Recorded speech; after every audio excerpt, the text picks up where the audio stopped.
నరేంద్ర గారు నమస్కారం.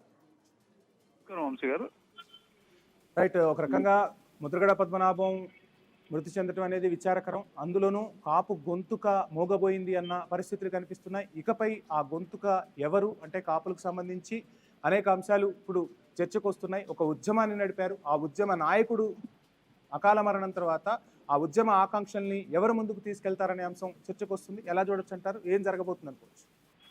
ఒకటండి, యాక్చువల్ గా ఆయన ఉద్యమం చేయడానికి ముఖ్య కారణం ఏంటంటే ఈ అంశం ఎప్పటి నుంచో కూడా గత 4 దశాబ్దాలుగా వచ్చినటువంటి ఏ ముఖ్యమంత్రులైనా ఇస్తాము కంటి తురుపు చర్య కింద మాట్లాడుతున్నారు. ఆయన ఫైట్ చేసిన దానికే గతంలో జీవో నెంబర్ 30 వరకు వచ్చింది.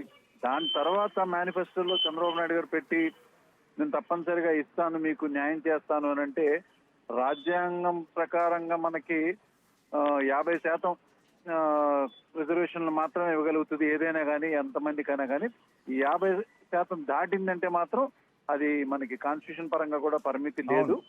కానీ చంద్రబాబు నాయుడు గారు 2014లో ఏంటంటే తప్పనిసరిగా పక్క రాష్ట్రాలు రెండు మనకి ఉదాహరణ తీసుకున్నట్టు కర్ణాటక కానీ మహారాష్ట్ర కానీ వాళ్ళు 50% దాటి స్టేట్ పరిధిలో కొంత బీసీ కింద అట్లాగా 2-3 ఉదాహరణలు పెట్టి నేను తప్పనిసరిగా చేస్తానని ఈ అబద్ధపు మాటలు చెప్పి ఆయన మేనిఫెస్టోలో కూడా పెట్టి చేస్తానన్నందుకే ఆయన ప్రశ్నించడం జరిగింది. ఎందుకంటే మీరు చెప్తున్న అంశాలు కూడా గతం, ఇప్పుడు కొన్ని అంశాలు ప్రస్తుతం జరుగుతున్న పరిణామాలను మనం గమనిస్తే, ఒక కాపు నేతగా ఉన్న పవన్ కళ్యాణ్ ఆయన క్లియర్ గా చెప్పారు, ఆంధ్రప్రదేశ్లో కుల రాజకీయాలు కాదు, కుల రాజకీయాలతో ముందుకు మనం సాగలేం, కుల రాజకీయాలతో ఆంధ్రప్రదేశ్ అభివృద్ధి జరగదు, నేను కుల రాజకీయాలకు పూర్తిగా వ్యతిరేకం, సో అందరం కలిసి పనిచేయాలి, నాకు కులాలంటూ కాదు, నేను అందరి వ్యక్తిని అంటూ పవన్ కళ్యాణ్ చెప్పారు. ఒక రకంగా కాపులకు ప్రతినిధిగా ఉంటారు అనుకుంటే ఇక్కడ ఎందుకు ఈ అంశాన్ని మాట్లాడాల్సి వస్తుందంటే, రెడ్డి సామాజిక వర్గం పరిపాలన చేసింది, ఇటు కమ్మ సామాజిక వర్గం పరిపాలన చేస్తుంది. కాపులకు సంబంధించిన అంశాలు, కాపు ఓట్లు కీలకం అవుతున్నాయి, కానీ రాజ్యాధికారంలోకి వస్తే తప్ప వాళ్ళ ఆశలు ఆకాంక్షలు రిజర్వేషన్లకు సంబంధించిన అంశాలు ఇవి క్లియర్ అవ్వవా? అటువంటి పరిస్థితి ఏమైనా కనిపిస్తుందా భవిష్యత్తులో?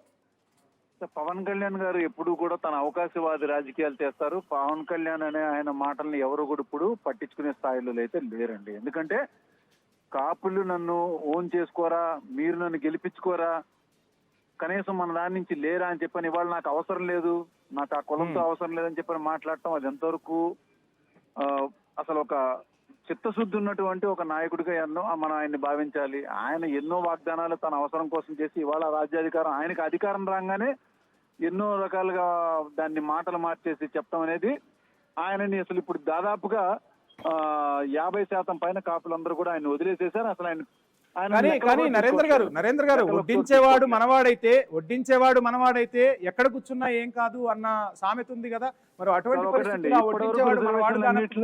ఎక్కడున్నా ఏం ప్రయోజనం? వంశీ గారు, ఇప్పటి వరకు రిజర్వేషన్లు ఇచ్చినటువంటి మిగతా కులాల వాళ్ళందరూ కూడా అధికారంలోకి వస్తేనే వాళ్ళకి వడ్డన జరిగిందా? లేదు. కాకపోతే ఇప్పుడున్న పరిస్థితులు ఏంటంటే ఈ యొక్క ఎక్కువ సంఖ్యాబలం ఉన్నటువంటి ఈ సామాజిక వర్గాన్ని నిజంగా కరెక్ట్ ముందుకు నడిపించగలిగేటువంటి వ్యక్తి ఆయన. మరి అలాంటి ఆయనకి ఇదే పవన్ కళ్యాణ్ గౌరవం ఇచ్చాడండి. ఇంటికి వచ్చి నేను మిమ్మల్ని తప్పనిసరిగా మీలాంటి నాయకుడు నాకు కావాలి అని చెప్పారు. మీలాంటి వాళ్ళు ఉండాలి, నాకు గైడెన్స్ గా కానీ ఏదైనా కానీ పెద్దరికంగా కానీ ఉండాలి, ఎందుకంటే ఈ సామాజిక వర్గం నుంచి నేను వచ్చాను, ఈ సామాజిక వర్గం అండదండలు నాకు కావాలని చెప్పి ఇంటికి రాయవారాలు పంపించి మరి ఆయన అవమానించినటువంటి వ్యక్తి గురించి మనం మాట్లాడుకోవటం ఇది పూర్తిగా రాజకీయాల్లో వారసత్వం చూస్తూ ఉంటాం. నరేంద్ర గారు, రాజకీయాల్లో వారసత్వం మనం చాలా సందర్భాల్లో చూసాం. కాపు ఉద్యమానికి సంబంధించి కూడా వారసులు ఆ ఇంటి నుంచే రాబోతున్నారా? ఆ ఉద్యమాన్ని వారే నడిపించబోతున్నారా? ముద్రగడ ఆశయాలను తన కుమారుడు గిరి ఇకపై ముందుకు నడిపించబోతున్నాడా? రాజకీయ వారసత్వం లాగా ఉద్యమ వారసత్వాన్ని పుణికిపుచ్చుకోబోతున్నాడా? ఉద్యమ వారసత్వం, రాజకీయ వారసత్వాలు కూడా ఒక విధంగా చూస్తే ఇవాళ రేపు చాలా తక్కువైంది. బట్ ఉద్యమ వారసత్వం ఎప్పుడూ కూడా అండి ఆ కుటుంబం నుంచి ఎప్పుడు రావు, ఎక్కడా కూడా జరగలేదు. అది ఉద్యమ వారసత్వం అనేది కొడుకులకు లేదా ఇంకా వేరే రకంగా వచ్చినటువంటి సందర్భం ఎప్పుడూ కూడా రాలేదు. ఉద్యమం ఎప్పుడు ప్రజల్లోంచి పుట్టాలి, ఆ ప్రజల్లోంచి వచ్చి ఒక ఎవరైనా ఒక అతను పూర్తిగా దాన్ని ముందుకు తీసుకెళ్లగలిగేటువంటి పటిమ, పట్టుదల, దీక్ష, దక్షత ఉండి తీసుకెళ్లిన రోజునే అతనిని అందరూ కూడా ఆదరించడం మొదలు పెడతారు. ఇప్పుడు చాలా మంది ఉన్నారు కుల నాయకులు, ఎంతో మంది చెప్పుకోవడానికి సందుకొకళ్ళు జేఏసీ పెట్టుకుని మేమున్నాము అవును. మేం చేస్తాను. కొంతమంది అయితే అసలు ఏపీలోనే ఉండరు, హైదరాబాద్ లో ఉంటారు, వాళ్ళు జేఏసీ ఏపీలో నడిపిస్తుంటారు. అలాంటి వాళ్ళు కూడా చాలా మంది ఉన్నారు. ఎవరు ఎన్ని చేసినా అండి ముందు ప్రజల్లోంచి రావాలి, ఆ స్పందన రావాలి. ముఖ్యంగా అనుకున్నటువంటి ఆ ప్రయత్నానికి మిగతా వాళ్ళందరూ కూడా చేస్తేనే ముందుకు వస్తుంది. ఇప్పుడు ఎంతో మంది అనుకోవచ్చు, నేను అనుకోవచ్చు, మీరు ఎప్పటి నుంచో చెప్తున్నట్టుగా నేను మీరు ప్రయత్నం చెప్తున్నట్టుగా చేస్తున్నా ఫైనల్ గా నేను నరేంద్ర గారు ఒక్క చేయొచ్చని అంశం, చెప్పని. ఫైనల్ గా నరేంద్ర గారు ఒక్క అంశం ప్లీజ్, ఒక చిన్న చెప్పండి. సబ్మిషన్ నాది. చెప్పండి. సో మీరు చెప్తున్నట్టుగా ముద్రగడ ఒక లేఖాస్త్రాన్ని సంధించిన ప్రభుత్వాలు ఆ లేఖకు సంబంధించి కానీ ఆయన మాట్లాడిన మాటలకు సంబంధించి కానీ వాటిని పరిగణలోనికి తీసుకునేవి, అటు నుంచి ఒక రిప్లై వచ్చేది, లేదంటే ప్రతిపక్ష పార్టీ దాన్ని ఓన్ చేసుకునేది. అంతటి నాయకుడు ఇప్పటికిప్పుడు కాపుల్లో ఉన్నారా? బయటికి రాగలుగుతారా? ముద్రగడ అంత ప్రభావం కాకపోయినా కొంతవరకైనా ప్రభుత్వంపై కానీ లేదంటే అటు ప్రతిపక్షం పైన కానీ తన మార్పు చూపించే నాయకుడు ఉన్నారనుకోవచ్చా? అంటే ఒకటండి, ఈ ఉద్యమం చెయ్యాలి అంటే మొట్టమొదట రాజకీయ జీవితాన్ని త్యాగం చేయాలి. రాజకీయంగా ప్రభావితం చేయగలిగేటువంటి నాయకులు చాలా మంది ఉన్నారు కాపుల్లో, సీనియర్లు Yes. చాలా మంది. వాళ్ళు ఏ ఒక్క స్టేట్మెంట్ ఇచ్చినా కూడా వెంటనే స్పందించేటువంటి ప్రభుత్వాలు, ప్రతిపక్షాలు అన్నీ ఉన్నాయి.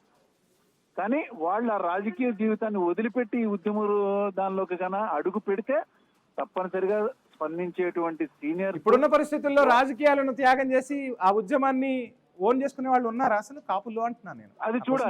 అది చూడాలి ఎవరు ఆ యొక్క ధైర్యం చేసి ఆ యొక్క త్యాగం చేసి ముందుకు వచ్చే వాళ్ళు ఎవరున్నారో.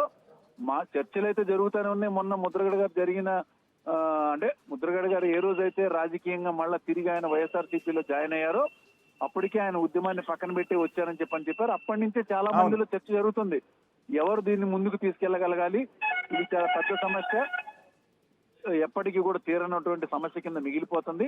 దీనికి తప్పనిసరిగా ఉద్యమ రూపం ఎక్కర్లా, చర్చలుగా జరిగినా కూడా తప్పనిసరిగా దీనికి ఒక పరిష్కార మార్గం అనేది వస్తుందని చెప్పి ఆలోచిస్తున్నారు. వీలైనంత త్వరలో దీని మీద ఒక మీటింగ్ అయితే జరుగుతుందండి, ఒక సమావేశం జరిగి అందులో నుంచే ఒక సరైన నాయకుడు కూడా వస్తాడని చెప్పని మేమందరం కూడా భావిస్తున్నాం. దానిలో మేమందరం కూడా భాగస్వాములు అవుతాం. ఎవరు వచ్చినా ఎవరు చేసినా కూడా మేమందరం కూడా అతన్ని సమర్థిస్తామని చెప్పని, సరైన నాయకుడు వస్తే తప్పనిగా సమర్థిస్తాం. రైట్, చూద్దాం.